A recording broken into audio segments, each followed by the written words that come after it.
Welcome to the Genius Factory. Enjoy the video. You begin by launching Roblox Studio and opening a place. Sign in if required. Once the project loads, move straight to the View tab because Explorer is a layout tool, not a plugin. Click View to reveal a list of panels, then look for Explorer in that ribbon. Toggle Explorer on now. You should see the panel appear at the left. If nothing appears, do not panic. Continue to the next steps to adjust layout and shortcuts.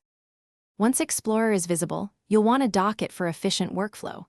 Click and hold the panel header, then drag to the left or right edge until a blue docking guide appears. Release to pin it. Make sure the hierarchy and properties are accessible together. Snap Explorer next to properties for fast editing. Also memorize Ctrl+Shift+X to toggle Explorer quickly. This saves time during testing. If you prefer a compact view, pin Explorer as a tab within the same dock to switch panels with one click. To finish, save the layout so Explorer stays where you want it across sessions. Go to View Layouts, then Save Layout.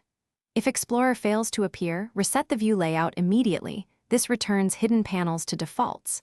Make sure Roblox Studio is updated. An outdated build can hide UI elements.